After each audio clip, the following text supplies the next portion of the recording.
E aí pessoal, hoje eu vou falar um pouquinho a vocês sobre a água, vou falar sobre a estrutura e sobre as propriedades. Vou começar falando um pouquinho com vocês sobre a estrutura da água. Bom, falando da estrutura da água, vou começar falando sobre a polaridade. O que é que acontece?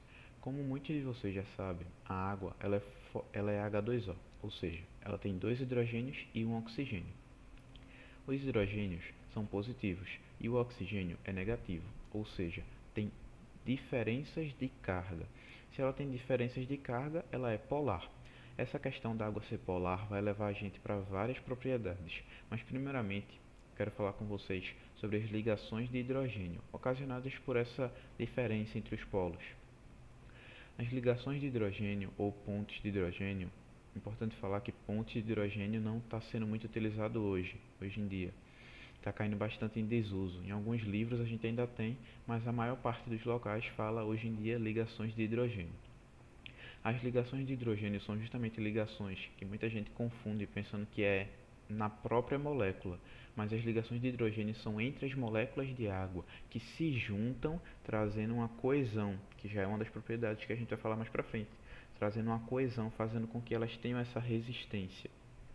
Eu vou começar logo, sem perder tempo, falando das propriedades da água, porque aí eu já posso começar a explicar melhor a questão da coesão, que eu já comecei falando para vocês. Vocês podem perceber perfeitamente nessa imagem aqui desse orvalho, essa gotícula de água, dá para perceber perfeitamente a coesão, a união da água. E essa união que a água tem, essa resistência, nos leva para a próxima propriedade da água, que é a tensão superficial. O que é que acontece? Vocês já devem ter visto em questões de prova, essas coisas, falando sobre os mosquitos andarem sobre a água.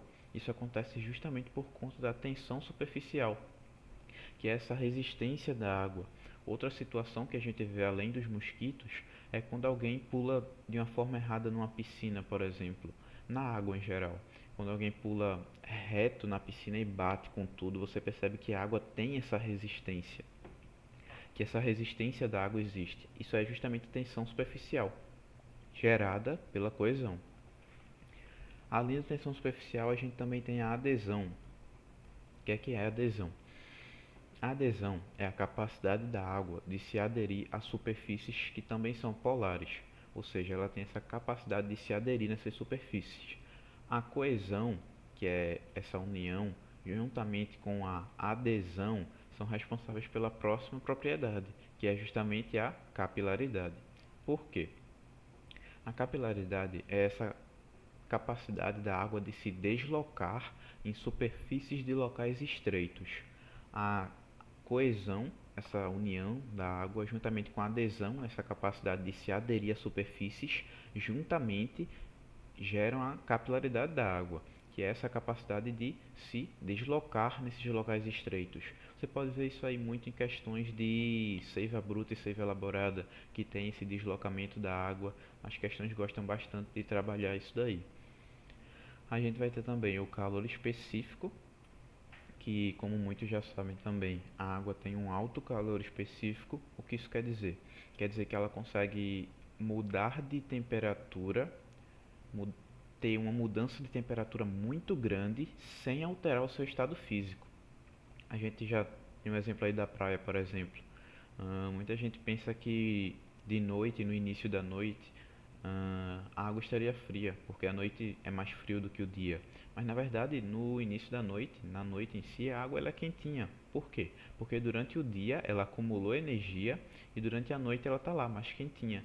Mas de manhã, quem já foi para a praia cedinho, entrou na água cedinho, percebe o quê? Que a água está fria. Por quê? Porque ela já soltou essa energia durante a noite inteira. Então ela já está mais friozinha.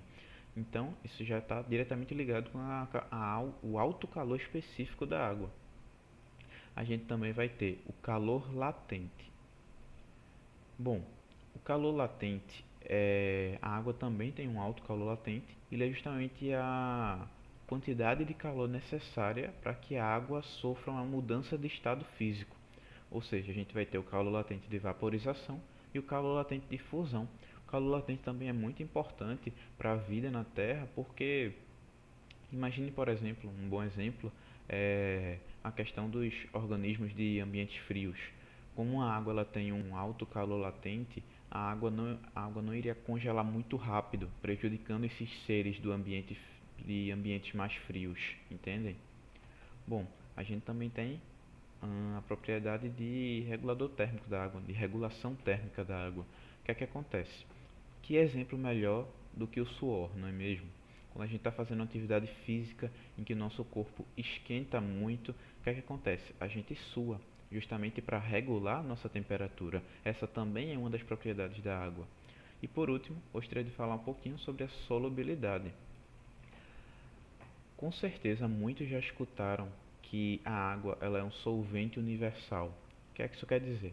Quer dizer que ela consegue dissolver a maior parte das substâncias.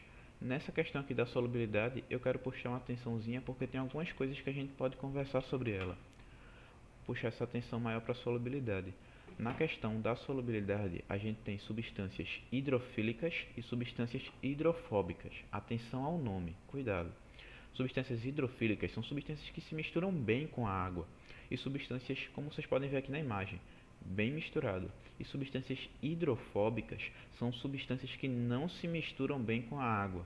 Exemplo dos lipídios, que são apolares, não se misturam muito bem com a água. Vocês podem ver isso bem aqui na imagem, perfeitamente aqui para vocês. Ainda na questão da solubilidade, a gente vai ter a osmose. O que é a osmose? A osmose ela é um processo que regula o volume celular.